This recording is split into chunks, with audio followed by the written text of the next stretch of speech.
How to avoid mistakes when using margin on Robinhood. These are a couple of steps that I'm using to avoid getting a margin call. The very first thing that I did was I went into settings and changed my borrowing limit to $1,000. That way I can not use all the margin that's available. That left me with $2,920.20 available margin that I could use. But to play it safe, since it's my first time using margin, I set the limit to $1,000. So the next thing I did was I wanted to maintain a buffer. And that buffer is the amount between your $2,000 that you have to use margin, and anything above that 2,000 is the buffer. So as you can see, my portfolio value is $2,635.59, and my buffer is that amount above the 2,000. I have available margin of $183, and that's from the dividends that I've been receiving from my ymax ETF. So I have 206 shares, and if you go down, you can see my dividend history. All these dividends I've been receiving since I bought ymax on December 18th, 2024. So all the dividends each week I get paid, I've just been letting them build up in my buying power. So since I've owned ymax, I've made $183.03, which has gone towards the $1,000 margin that I've used. See, margin used $816.97. That's going to continue to go down until the 1,000 is paid off. Once the 1,000 is paid off, I'm going to use the 1,000 again, and I'm going to buy more shares of ymax. So that's another way to keep me from using too much margin, is to constantly be paying it down as I get paid from my investment. The third thing that I did was I picked the ETF that had low initial requirement of 50% and maintenance requirement of 25%.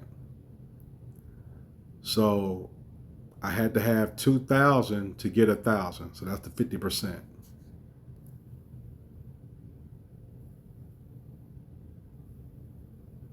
So if you look on here, it says determine your margin status.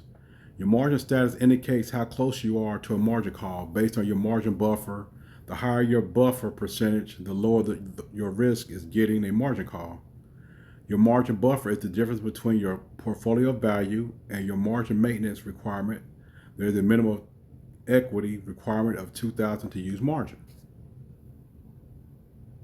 And if I use more than 1,000, I have to pay interest on the margin.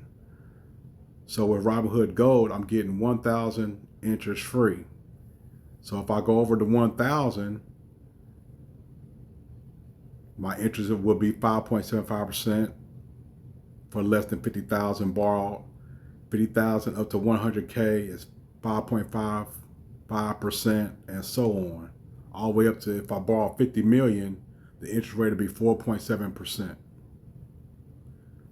So margin is a tool that you can use to buy assets with other people's money, and those assets can pay for your lifestyle and pay for the money that you borrow to be able to pay that back.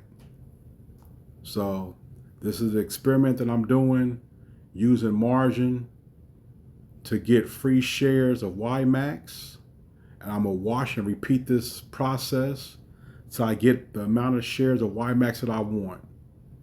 Right now, I have 206 shares of ymax.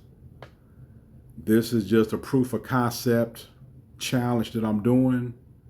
Once that 1,000, that first 1,000 margin is paid off, I may use more margin than the 1,000.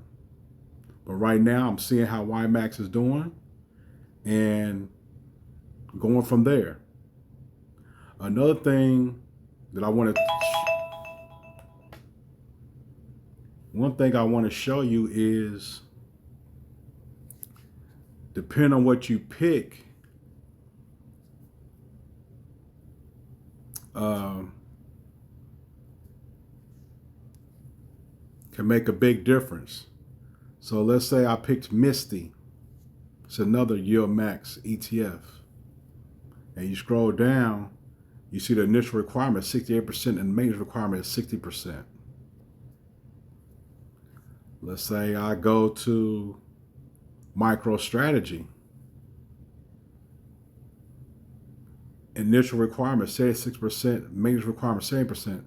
So those two right there I wouldn't want to use because the initial requirement is higher and the maintenance requirement is higher.